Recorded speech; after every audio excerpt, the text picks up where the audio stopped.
हरि ओम। गुरुर्ब्रह्मा गुरुर्विष्णु गुरुर्देवो महेश्वर गुरुर्साक्षात् परम ब्रह्म तस्मै श्री गुरुवे नमः। बोलो गुरुदेव भगवान की, नागा निरंकारी महाराज की जय। सकल प्रकार विकार विहाई, मन बच कर्म करे उससे उगाई। आपका अधिकार अगर कहीं से शुरू होता है, प्रणाम की प्रथा है, गुरु के चरणों में मस्तक रखें। उधर चरण है, इधर मस्तक।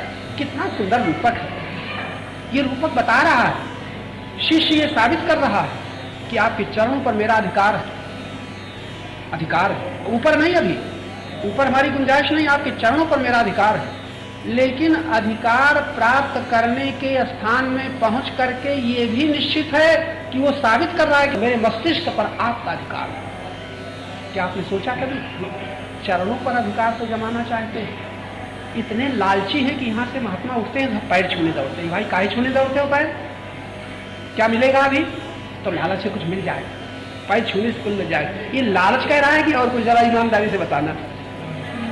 लालच कह रहा है कुछ मिल जाएगा, दूर से प्रणाम करने में ना मिलेगा, जो चरण छूने में मिलेगा। और चरण छूने में भी और कहीं रज मिल जाए तो क्या कहना है? ये लालच है जो आपको प्रेरित करता है। गुरु के चरण धो के पी लें, बड़े सस्ते सस्ते सौदे हैं, चरण धो के पी लें। इसका मतलब ये नहीं कि आप ऐसा न करें, लेकिन अपने लालच को पहचानें। इसके पीछे लालच वो प्रेम। तो रूपक तो ये है कि जब गुरु शिष्य अपने मस्तक को गुरु के चरणों में रखता है तो ये दिखाता है कि अब ये मस्तक जो कि अभी तक मैं इस पर काबू किए हुए था और मैंने अपने अज्ञानता पूर्वक मोहवश, लोभवश, अभिमानवश, कामनावश इसमें जो प्रपंच भर रखा है, ये मस्तिष्क में जो लोभ भर गया है, मोह भर गया है, अभिमान भर गया है, महाराज ये पूरा का पूरा अब आपके चरणों में समर्पित है। अब आप इसे ठीक करिए। ये है समर्पण का भाव, ये है प्रणाम का भाव। अब ये मस्तक आपके, अब मैं अपनी तरफ से कुछ न करूंगा। तब आज्ञा समनसु साहिब सेवा, एक शब्द, एक मंत्र पहले दिया जाता है, आज्ञा समनसु साहिब सेवा। आजकल हम सैकड़ों शिष्यों को देखते हैं, हजारों सैकड़ों शिष्यों में कोई अभी तक हमें सफल दिखा, कहां तक दिखा कि आज्ञा बिना साहिब सेवा इस चौपाई को कोई पूरा कर सका।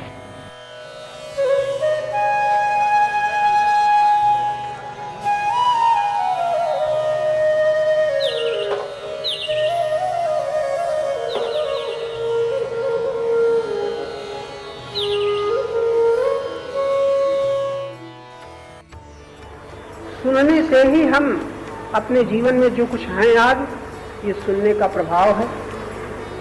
और अगर आज हमें बंधन की, दुख की, अशांति की प्रतीत होती है तो सुने हुए को मानने के कारण हो रही है। इसके विपरीत ये भी है, आज हम सुन लें, अभी सुना है विनाशी के विषय में, अभी सुना है सदा न रहने वाले के विषय में, अभी सुनी है लोभी की, मोही की, अभिमानी की, सुख के कामी की। प्राकृतिक विधान हमें इतना दूर ढकेल लाया कि अब हम सुनते हैं ज्ञानी की, निर्मोही की, निर्लोभी की, निर्भिमानी की। ये वाक्य जो है, गुरु वाक्य, ये मोही के नहीं हैं जो हम दोहरा रहे हैं, ये लोभी के नहीं हैं, ये अभिमानी के नहीं हैं, संसारासक्त व्यक्ति के नहीं हैं। ये तो वीतराग गुरु वाक्य, वीतराग के गुरु वाक्य। वीतराग, एक होता है राग, एक होता है विराग, एक होता है वीतराग। जो रागी होता है उसको विरागी होना पड़ता है, जो आसक्त होता है उसको विरक्त होना पड़ता है। लेकिन आसक्ति विरक्ति के पहले एक अनासक्त होता है, राग विराग के पहले वीतराग होता है। वीतराग महापुरुष के वाक्य, गुरु वाक्य कहे जाते हैं। उनका कहना है वस्तु श्रवण मात्रेण, लेकिन शर्त लगा दे शुद्ध बुद्धि निराकुला। शुद्ध बुद्धि, शुद्ध बुद्धि निराकुला, जहां बुद्धि में विचार तरंग नहीं उठ रहे हैं, बस आप इसकी प्रतीक्षा करिए। आप जो कुछ साधन करते हैं, कदाचित किसी के कहने के अनुसार आपके ये भाव बन गए हैं, हम भगवान का दर्शन कब हो, अमुक भगवान कैसे मिलें, अमुक सिद्धि कैसे हो, ये सब अपना लिए चलिए, जो कुछ आपकी मान्यताएं हैं। उसके साथ साथ एक कोशिश ये करिए कि जबकि परम गुरु के ये शब्द हैं, चंचलता रहित, विचार रहित, आकुलता रहित बुद्धि जब हो जाती है तो श्रवण मात्र से परम लाभ हो जाता है, सत्य की अनुभूति हो जाती है सुनने मात्र से। वहां कुछ करना नहीं होता, जहां तक करना है ये अहंकार की सीमा के भीतर है। अहंकार की सीमा के भीतर करना चलेगा, जब चलेगा, कीर्तन चलेगा, पाठ चलेगा, पूजा चलेगी, तीर्थ यात्रा चलेगी, यज्ञ चलेंगे, दान तप सब चलेगा। अहंकार की सीमा के भीतर बहुत चलेगा, और अहंकार की सीमा के भीतर जो कुछ चलेगा उसका फल परमात्मा की प्राप्ति न होगी, बल्कि अहं के साथ जो आकार लगे हुए हैं उनकी निवृत्ति होगी। शब्द आपको भूल जाएंगे, इसलिए जोर दे रहे हैं कि भूले नहीं। क्या सुना? जो भी आप साधन भजन करते हैं परमात्मा न मिलेगा, क्योंकि परमात्मा कभी छूटा नहीं है तो मिलेगा कैसे? वो गया नहीं तो आएगा कैसे? खोया नहीं तो पाओगे कैसे? इसलिए ये भी सुन लो और कभी समझना, अभी समझो चाहे कभी समझो, परमात्मा की प्राप्ति के लिए आपको कुछ नहीं करना है, लेकिन जो तुम्हें प्राप्त सा लग रहा है उससे निवृत्ति के लिए तुम्हें बहुत कुछ करना है, बहुत कुछ करना है। तो अंत में ये संकेत है कि सब कुछ करने के बाद अगर वास्तविक सदवस्तु की प्राप्ति की अनुभूति चाहते हो, एक काम करना, बुद्धि को निराकुल, तरंग रहित, विचार रहित इतना कर ले बस। बुद्धि में अगर तरंगें नहीं उठ रही हैं, बुद्धि में अगर विचार नहीं उठ रहे हैं, आप एक जलाशय में अपना मुख देखना चाहते हैं, अगर तरंगें उठ रही हैं तो नहीं देख पाओगे, हिलता हुआ दिखाई पड़ेगा। उस जलाशय में यदि ऊपर सिवार जमा हुआ है तो आपको हटाना पड़ेगा, और जितनी देर हटा पाओगे उतनी देर देखोगे सिवार फिर आ जाएगा। लेकिन सिवार भी नहीं है, आपकी आंख भी ठीक है, आप बिल्कुल स्थिर हैं, बुद्धि अगर निराकुल है, तरंग रहित है, विचार रहित है, तो आपको तुरंत तत्काल उसका बोध हो, प्यास प्रबल हो जाए कि संसार एक तरफ आ जाए, कि हम बिल्कुल तैयार हैं, जो हमारे पास है संसार का सारा वैभव, ऐश्वर्य, संपत्ति सब ले लो। उस समय भी जब आप कह सकें हमें पानी के सिवा कुछ न चाहिए, परमात्मा के सिवा कुछ न चाहिए, तब जानना कि आपकी हृदय की प्यास जागृत है। सुनो आज और काम में लाना कभी। क्या सुना? परमात्मा की प्राप्ति का जब प्रश्न उठे तब भागने से परमात्मा न मिलेगा, कहीं जाने से न मिलेगा, कुछ करने से न मिलेगा। वो तो जब सब करने का अंत हो जाएगा, अपने करने से निराश हो जाओगे, जब ठहर जाओगे। अब ठहर जाओगे कहाँ से? तन से नहीं, जब मन से भी ठहर जाओगे, बुद्धि से भी ठहर जाओगे, तब तुमको उसी समय दिख जाएगा कि जहाँ ठहरे हैं वही परमात्मा है। इतना सरल है परमात्मा, जहाँ ठहर गए वही परमात्मा, कहीं जाना ही न पड़ेगा। जैसे कोई बह रहा है, सरिता की धार में बह रहा है, और बहते बहते अगर ईश्वर रूपी किनारा चाहता है तो किनारा वही है जहाँ धारा है, जहाँ धारा वही किनारा। फर्क इतना है कि धारा की ओर आप बहना बंद कर दो और एक बार किनारे की ओर देखो, बस तो किनारा तुम्हें खुद ही खींच लेगा। नदी का किनारा तो न खींच पाएगा, बड़े परिश्रम से वहां जाना पाएगा, लेकिन ईश्वर रूपी जो किनारा है, तुम्हारे भीतर प्यास प्रकट हो जाए तो जहां हो वही किनारा है, और जहां हो वही धारा है। बहने के लिए धारा है और ठहरने के लिए किनारा है। कब? जब आप चाहें तब। अभी आप ईश्वर को नहीं चाहते, ईश्वर से चाहते। अभी परमात्मा को नहीं चाहते, परमात्मा से चाहते, तो आप कोई हर्ज नहीं, आप ही तो हैं अपने मालिक। आप चाहे संसार को चलिए, संसार भी तो परमात्मा ही का है। जो लोग कहते हैं संसार बड़ा खराब, संसार बड़ा झूठा, अरे भाई कहने दो, ये आया कहाँ से संसार? सब कुछ उसी का चमत्कार है, सब उसी का सौंदर्य है, सब उसी का ऐश्वर्य है, कोई दूसरा नहीं है। हमारी भूल ये है कि हम संसार को अलग देखते हैं, परमात्मा को अलग देखते हैं। जब सही दृष्टि होगी फिर हम कहेंगे, जब बुद्धि स्थिर होगी तो संसार और परमात्मा ये एक ही साथ दोनों दिखाई पड़ेंगे, और जहाँ संसार होगा वहाँ परमात्मा होगा, जहाँ परमात्मा होगा वहाँ संसार होगा। जैसे अभी हर एक व्यक्ति को देह दिखाई पड़ती है, लगता है मैं ही काला गोरा मोटा दुबला हूँ, मैं ही ब्राह्मण क्षत्रिय वैश्य शूद्र जाने क्या जाति वाला, मैं ही गरीब अमीर मूर्ख विद्वान हूँ, मैं ही पापी और पुण्यवान हूँ, मैं ही ज्ञानी और अज्ञानी हूँ, मैं ही गृहस्थ और सन्यासी हूँ।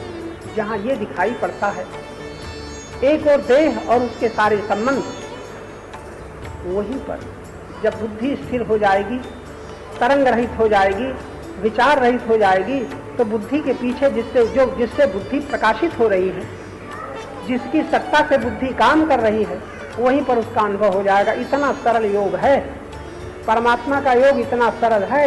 अब भोग महाकठिन है तो आदत पड़ गई है भोग के लिए भागने की, परमात्मा के पाने की तो अभी प्यास ही नहीं लगी, लेकिन कभी जगेगी। सब तो करोड़ों लोग इसे नहीं सुनेंगे, आप सुन रहे हो। आप एक ऐसे स्थान पर विकास क्रम में आ गए हो। विकास क्रम का मतलब है कि ये जो चेतना है, ये जड़त्व को चीरते हुए, जड़त्व को तोड़ते हुए पूर्णता में पूर्ण होने के लिए ये एकदम चल रहे हैं, ये चेतना। और वो चेतना आप ही हैं। थोड़ा बीच में बड़ी सुंदर बात आ गई। आप भगवान का ध्यान करते हैं, करें, राम का कृष्ण का ध्यान करते हैं, करते रहें, लेकिन सब कुछ के बाद यहाँ जब आप सुन रहे हो तो थोड़ी देर तुम एक बार ध्यान करो, किसी का ध्यान न करके सोचो बचा क्या, तो बचेगा केवल चेतन। ये बोध होगा, मैं का बोध होगा, मैं हूँ ये बोध होगा। मैं हूँ के साथ कुछ मिला न देना, मैं हूँ के साथ काला बुरा न मिटा देना, मैं हूँ के साथ बेटी और बेटा और माता और पिता ये सब कुछ न मिला देना, केवल मैं हूँ इतना ही ज्ञान रहे, मैं हूँ इतना बोध रहे। इसी को कहते हैं चेतना। चेतना में जब जानने के लिए जितनी देर कुछ और न रह जाएगा तो ठहरी हुई चेतना में ही परमात्मा की अनुभूति का द्वार खुल जाएगा। इतना सहज है। चाहे जब चाहे जहाँ शरीर लेटा हो, बैठा हो, चल रहा हो, देख रहा हो, सुन रहा हो, जिस क्षण चाहो उस दिन परमात्मा से, उसी क्षण परमात्मा से संबंध जोड़ सकते हो। लेकिन ये सुनने को नहीं मिलता, और सुनने को मिलता है तो लोगों की ठहरी चंचल बुद्धि में समझ में नहीं आता, और समझ में भी आ जाता है तो इसके लिए सावधान होकर के कोशिश नहीं की जाती। इसलिए इतनी उम्र बीत गई साधना के नाम पर करते हुए अहंकार तृप्त हो रहा है कि मैंने इतना जप किया, मैंने इतना कीर्तन किया, मैंने इतना पाठ किया, मैंने इतनी तीर्थ यात्रा की, मैंने इतने साल से सत्संग किया, मैंने इतनी भागवत के सप्ताह सुने। लेकिन ये अहंकार जो सुन रहा है, अहंकार जो कर रहा है, आप याद रखना, ये जो कुछ अहंकार करेगा उसका भोक्ता बनेगा। भोक्ता को योग, भोगी को योगी होना संभव नहीं है। अहंकार तो भोगी का भोगी ही रहे, लेकिन अहंकार के पार जो कुछ है ये थोड़ा सूक्ष्म शब्द है। फिर वही आपकी बुद्धि से पकड़ में आएगा। बुद्धि अगर मोह से सनी है तो भगवान कृष्ण भी तुम्हें समझाने आएंगे, तो उनको भी तुमसे निराश होकर के कहना पड़ेगा, यदाते मोह कलिलम बुद्धिर्व्यतितरिष्यति। उनको भी कहना पड़ेगा कि अर्जुन, तुमको जो अभी तक सुन चुके हो इतने तत्व की बातें, जब तक तुम्हारी बुद्धि मोह से सनी हुई है, मोह रूपी दलदल से, कीचड़ से सनी हुई है, तब तक तुम जो सुन रहे हो इससे जो होना चाहिए राग की निवृत्ति वो नहीं है। तो आप लोगों को भी यह सावधान होकर के भगवान के वाक्य याद रखना चाहिए कि जब तक आपकी बुद्धि मोह से सनी है, और मोह से सनी हुई का सरल परिभाषा है, जब तक आपको कुछ भी मेरा मेरा लग रहा है, ये शरीर मेरा, संबंधी मेरे, ऐसा प्रीत में भर गए हैं, ये मोह से सनी हुई बुद्धि राग का प्यार न हो पाए। यही देर है, परमात्मा की ओर से देर नहीं है, हमारी ओर से देर है। और देर क्या है? ये मोह से सनी हुई बुद्धि से मोह को हम अलग नहीं कर पाते, और उस बुद्धि से तत्व की बातें सुन करके हम चाहते हैं हम तत्व ज्ञानी हो जाएं, हम चाहते हैं हमें परमात्मा का ज्ञान हो जाए, परमात्मा के दर्शन हो जाएं, हमें भगवान की प्राप्ति हो जाए, भक्ति मिल जाए, मुक्ति मिल जाए, शांति मिल जाए। ये मोह से सनी हुई बुद्धि को लेकर के अहंकार ही ये चाहता है, और जब तक अहंकार चाहता है तब तक इसको अगर कुछ मिल भी जाएगा, भगवान भी मिल जाएंगे, तो उसका भी भोक्ता बन जाएगा। तप से वरदान मिल जाएंगे, उसका भी अहंकार भोक्ता बन जाएगा। तपस्या करने वाले को भगवान मिले, तपस्या करने वालों को भगवान के दर्शन हुए, और दर्शन होने के बाद तपस्वियों ने क्या मांगा? आप कथाओं में खूब सुनते रहते हो, वही मांगा जो छूट गया। जरा खूब ध्यान से पकड़ लेना, चाहे सतयुग में हो, चाहे त्रेता में हो, चाहे द्वापर में हो, चाहे आज हो, कथाओं के द्वारा आप थोड़ा झांक लेना। जिसने जो वरदान में मांगा, जो मांगा वो रह न गया। अगर भगवान भी, अगर परमात्मा साकार रूप धारण करके अगर पुत्र बन करके आता है तो भी उसके सामने सदा रह नहीं जाता है। क्या ख्याल है? रह जाता है? रह नहीं जाता है। आता है, प्रकट होता है, चला जाता है।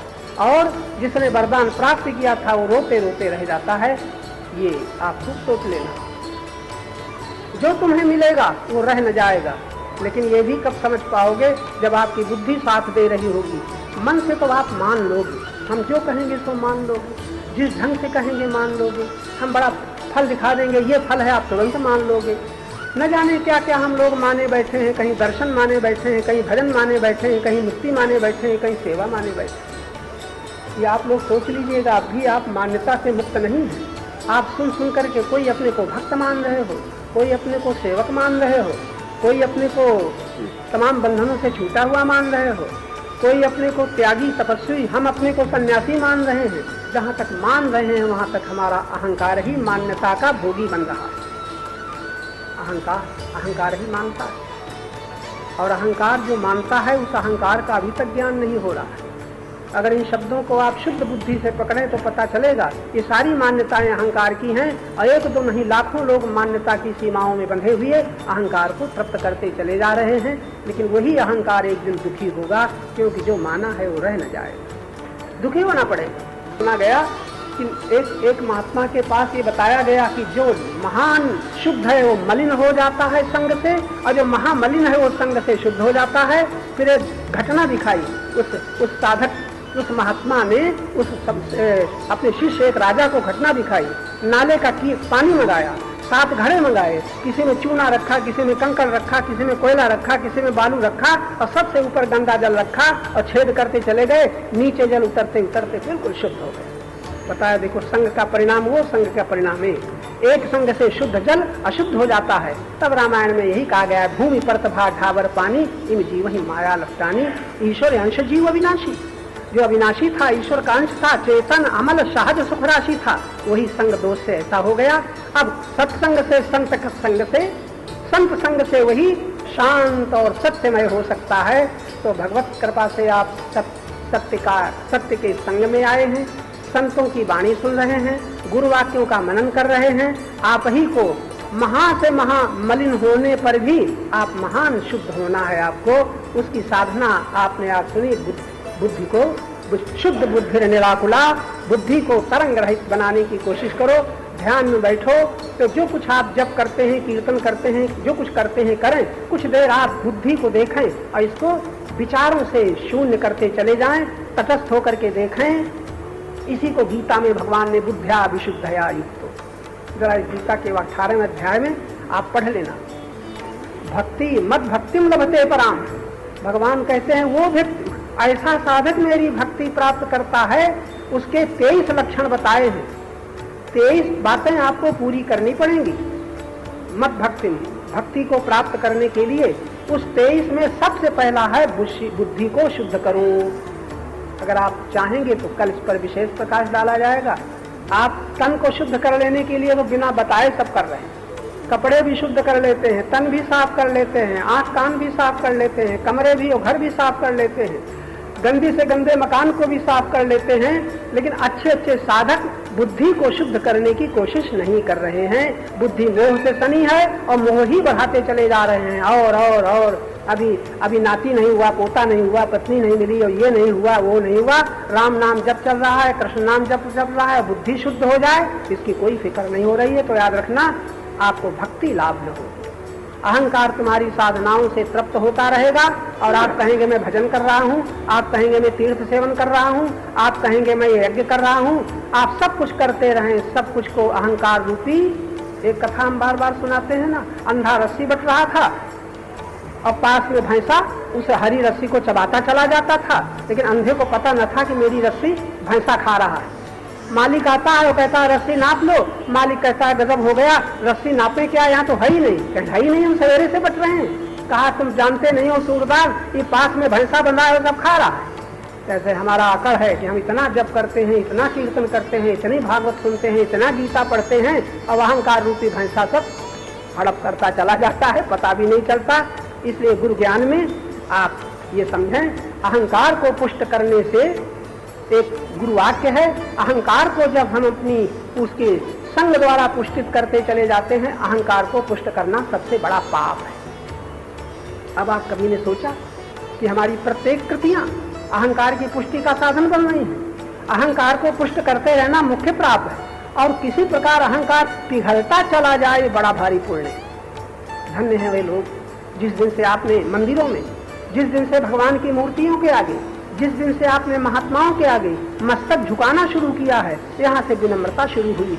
लाखों लोग हैं जो मंदिर न माने, न भगवान माने, न संत महात्मा माने, उनको तो आप देख लेना कि छोड़ दिए गए हैं आवारागर्दी में। ये संसार के सुख के पीछे भागेंगे, भोगेंगे दुख, संयोग के पीछे भागेंगे, भोगेंगे दुख, लाभ के पीछे भागेंगे, भोगेंगे हानि।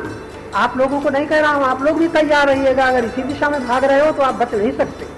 लाभ के पीछे भागने वाले हानि से नहीं बच सकते, संयोग के पीछे भागने वाले वियोग से नहीं बच सकते, और जवानी के पीछे भागने वाले बुढ़ापा से नहीं बच सकते, और शरीर की सुरक्षा की चिंता करने वाले मृत्यु से नहीं बच सकते। आप लोग बच जाओ तो हमें बता देना, हम आपके पीछे हो जाएंगे। शायद कोई को तरकीब मालूम हो, लेकिन बच नहीं सकते। अभी तक कोई बच नहीं पाया।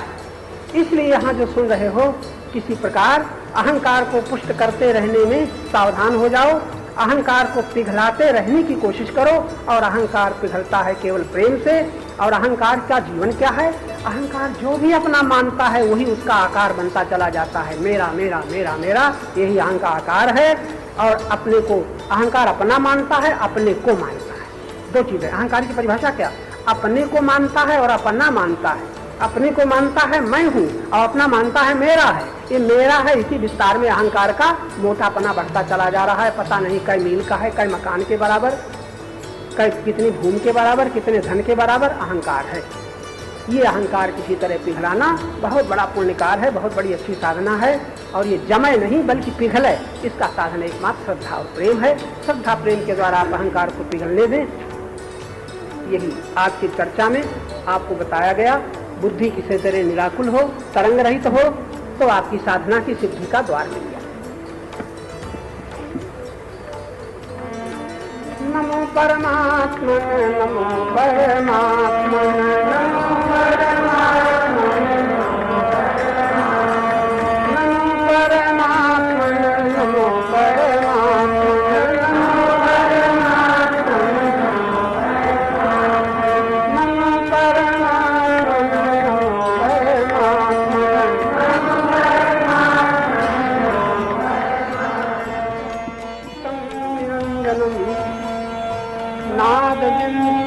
कलातीतं तस्मै श्री गुरुवे नमः। गुरु ज्ञान में हमें सावधान किया गया है। जानना है तो किससे जानो? मान तो रहे ही हैं हम बाल्यकाल से, जैसा सुना, लेकिन अब जानना है तो किससे जानो? इस जग में सतस्वरूप की खोज लगाने वालों से पूछो जीवन क्या है।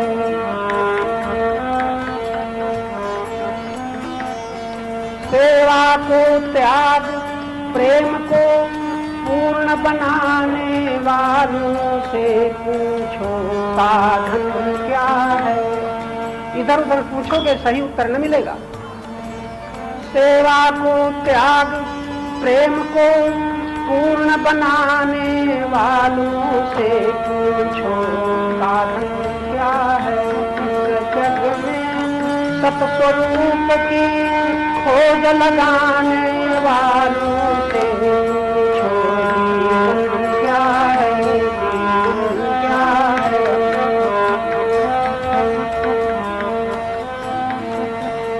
कृपा उसी परमेश्वर की जब संतों की संगति मिलती, जब संतों की संगति मिलती, मिलता विवेक। अंतिम लक्ष्य क्या है? विवेक। मिलता विवेक। श्रद्धा के सहित संत संगति में आने वालों से पूछो प्रवचन क्या है, क्या है। इस जग में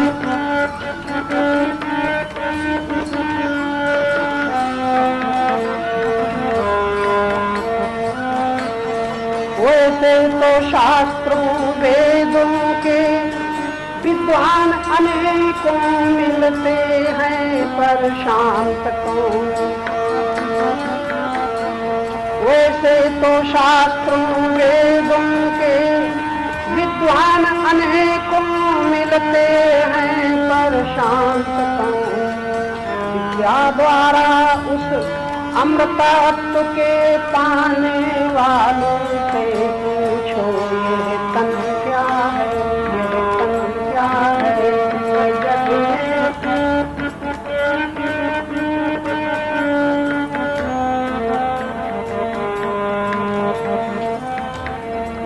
पर उपदेशक तो कितने ही कुछ पढ़ सुन करके बन जाते, आचरण नहीं।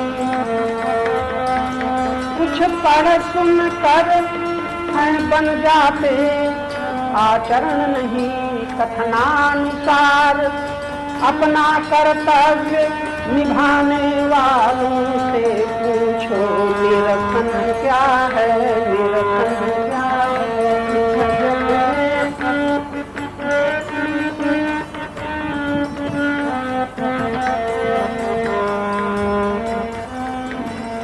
जब कभी अनेकों मत वालों की अपनी अपनी छंती है, जब कभी अनेकों मत वालों की अपनी अपनी छंती है, सबकी सुन लो, सबकी सुन लो। फिर क्या करो, फिर भेद भ्रांति से रहित, फिर भेद भ्रांति से रहित विवाद मिटाने वालों से पूछो, मंथन क्या है, मंथन क्या है जग में।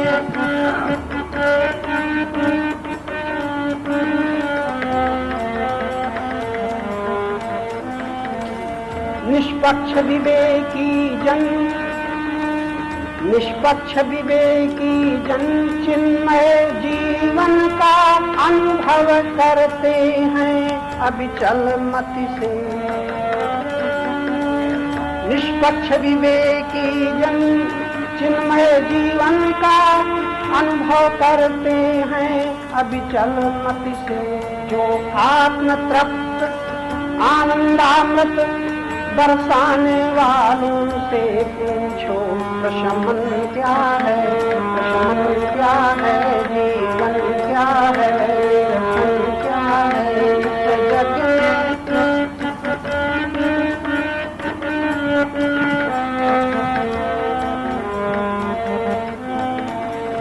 हरिनाम कीर्तन के प्रेमी, हरिनाम कीर्तन के प्रेमी तब तक विश्राम न पाते हैं, यदि हैं सकाम। तब तक विश्राम न पाते हैं, यदि हैं सकाम। तुम निष्कामी प्रभु की सुकीर्ति के गाने वालों से पूछो, सुमिरन क्या है, सुमिरन क्या है, जीवन क्या है। हमसे तुमसे चाहे जिससे, हमसे तुमसे चाहे जिससे, पर दोषों की चर्चा सुन लो, पर दोषों की चर्चा सुन लो। अति विनयी होकर अपना दोष मिटाने वालों से पूछो, बंधन क्या है, बंधन क्या है इस जग में।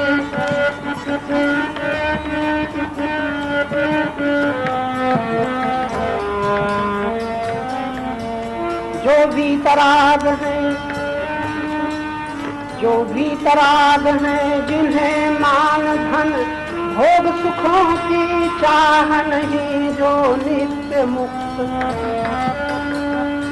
जो वीतराग हैं, जिन्हें मान धन भोग सुखों की चाह नहीं, जो नित्य मुक्त। वो पथिक हितैषी सत परमार्थ दिखाने वालों से पूछो दर्शन क्या है। युगपति कहितैषी सत परमार्थ दिखाने वालों से पूछो दर्शन क्या है। जीवन क्या है, साधन क्या है, कीर्तन क्या है, बंधन क्या है। इस जग में सत्स्वरूप की खोज लगाने वालों से पूछो जीवन क्या है। इस सृष्टि की क्या क्या पदार्थ है, हम तो इस देह को भी नहीं देख पाते ज्ञान में कि इस देह में क्या क्या है। और अहंकार करता है मैं अमेरिका में को जानता हूँ, इंग्लैंड रूस को, दुनिया के नक्शे मैंने देखे। अहंकार घर की मक्खियों को बता नहीं सकता कितनी है, छपकिली कहाँ रहती है, कब सोती जागती है, अहंकार जानता नहीं। घर में कितने जंतु छिपे हुए हैं, अहंकार जानता नहीं। अमेरिका की बात कहता है, दुनिया का नक्शा बताता है और स्कूलों में पढ़ाया जाता है। आज के विज्ञान का कितना चमत्कार है। वो विज्ञान वेदता कहाँ तक बढ़ा, कहाँ तक देखा। अहंकार करता है मैंने जो देखा लाखों ने नहीं देखा।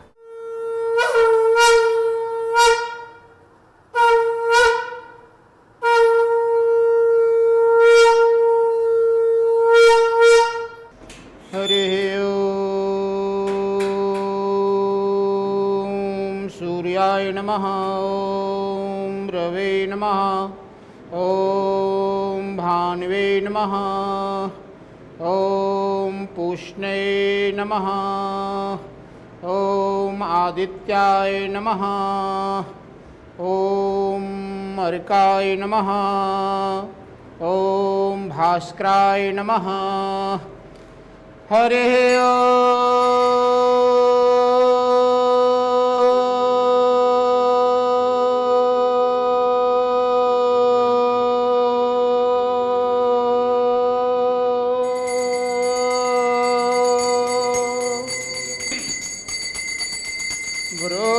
गुरुर्ब्रह्मा गुरुर्विष्णु गुरुर्देव महेश्वरा गुरुर्साक्षात् परं ब्रह्म तस्मै श्री गुरुवे नमः।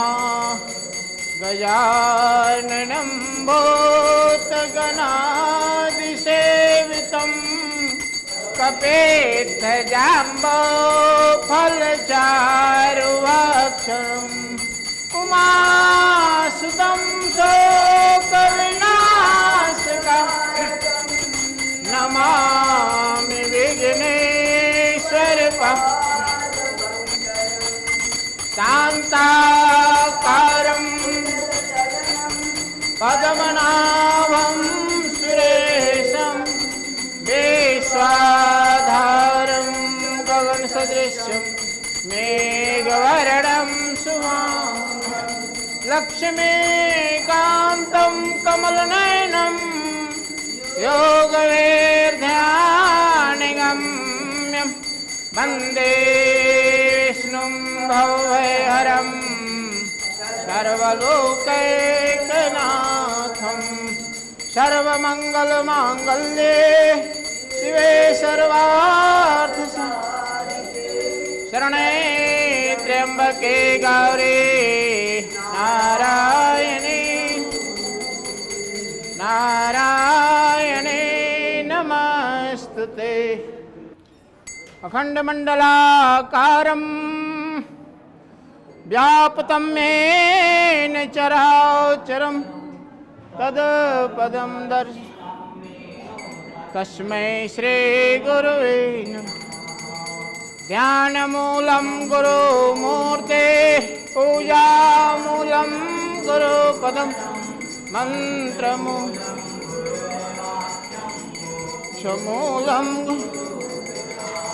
भगवान तुम्हारे जय गुरु जय वे हो तुम एक आश्रय तुम रक्षक बंधु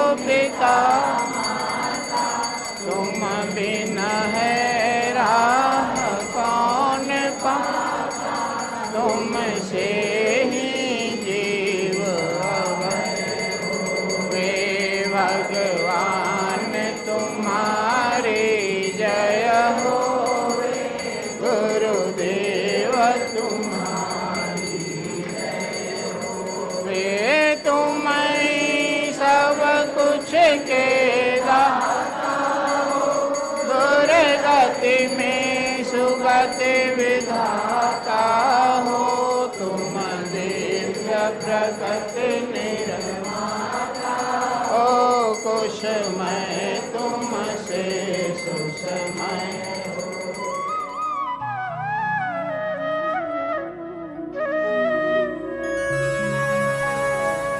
हमारे आपके जीवन में जो कुछ भी हम करते हैं वो सिर्फ अभ्यास है, जो बार बार दोहराया है। बोलना, देखना, सुनना, खाना, पीना, जो दोहराया है उसका अभ्यास हो गया है। विचार नहीं किया ये अभ्यास गलत है कि सही है। अभ्यास तो अभ्यास, हमारा अभ्यास है। हम करते हैं, हम बोलते हैं, हम खाते हैं, हम चलते हैं, हम देते हैं, लेते हैं। भला बुरा दोनों अभ्यास है। बुराई का भी अभ्यास है, आसानी से न छूटेगा। भलाई का अभ्यास है, वो भी न छूटेगा। जिसको देने की आदत है उसको लेना बड़ा कठिन है, लेने की आदत देना बड़ा कठिन है। इसलिए अभ्यास, भगवान जब इस बात का अध्ययन करते हैं जीव की दशा का, तो बड़ा सुंदर संदेश दिया है। अभ्यास योग युक्तेन चेतसा नान्यगामिना, ये बड़ी सुंदर प्रेरणा है। अभ्यास तो हो ही गया है। असत, जितना अभ्यास है सब असत से संबंधित है। सत्य से संबंधित, आनंद से संबंधित अभ्यास नहीं है। तो भगवान युक्ति बताते हैं, अभ्यास योग युक्तेन। संयोग का अभ्यास तो है ही है, बचपन से जो मिलता है उसका नाम संयोग है। योग का अभ्यास करो।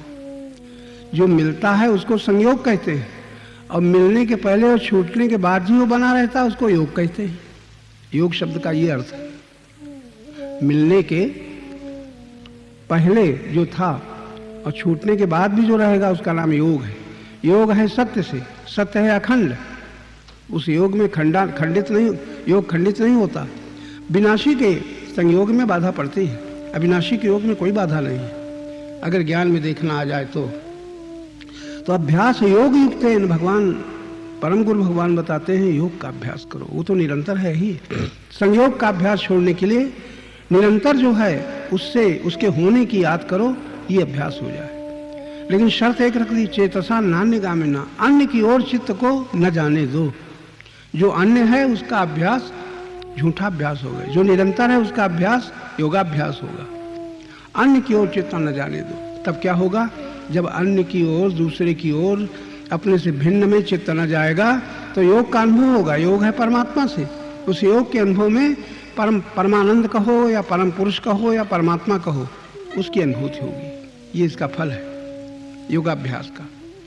तो योग का अभ्यास नहीं है, संयोग का अभ्यास है। संयोग का अभ्यास से हम भोगी बने हैं, योग के अभ्यास से हम योगानुभव करेंगे। इतना फर्क है। ये अपने संकल्प पर है। संकल्प किया तो आज आप यहाँ आ गए, अभी संकल्प करोगे तो घर जाओगे। बाल्यकाल से बुढ़ापे तक हम संकल्प के ही के द्वारा यात्रा किया करते हैं। बड़ी विचित्र बात है, समझ में नहीं आता कौन हमें चला रहा है। संकल्प, संकल्प की उत्पत्ति होती है संग से, और संग जो है, जितना भी संग है, जो संग से संकल्प की उत्पत्ति होती है, वो संग है संसार का, विनाशी का, परिवर्तनशील का। एक संग ऐसा है जो होता नहीं है ही, उसको योग कहते हैं। संयोग और योग, अपने से भिन्न से जो मिलन होता है वो संयोग है। जो अपने से कभी भिन्न होता ही नहीं उसका है योग। उस योग का अनुभव करना योगाभ्यास कहलाता है।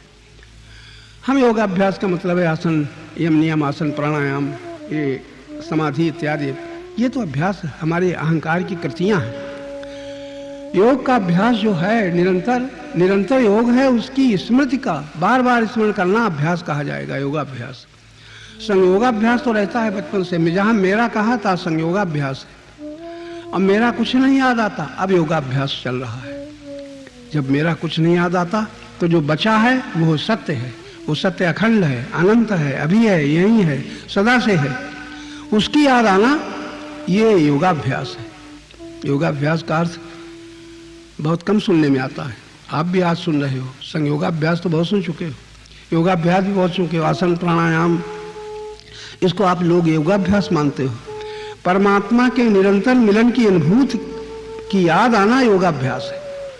या सत्य कहो या परमात्मा कहो, उसकी स्मृति बनी रहे, ये योगाभ्यास है। स्मृति रहती है संयोग की, योग की नहीं रहती। जो मिला है उसी की स्मृति रहती है, छूटा है उसी की स्मृति रहती है। संयोग वियोग की स्मृति रहती है, योग की स्मृति रहती ही नहीं। योग का स्मरण करने वाला योगाभ्यासी कहा जाएगा। योग का स्मरण करने के लिए जो विनाशी है उसको देखना, उसके संयोग को देखना, उससे संयोग से मिलने वाले प्रतीत होने वाले सुख दुख को देखना और देख करके विरक्त हो जाना। विरक्त होने पर योग का अभ्यास शुरू होता है और थोड़े दिन में वो योगाभ्यास हो जाता है। योगाभ्यास का मतलब है जो निरंतर है, वो अपने से भिन्न नहीं मालूम होता, निरंतर अपने ही साथ है, हम उसके साथ हैं, हम उसमें ही हैं, उसके ही हैं। ये योगाभ्यास का परिणाम है।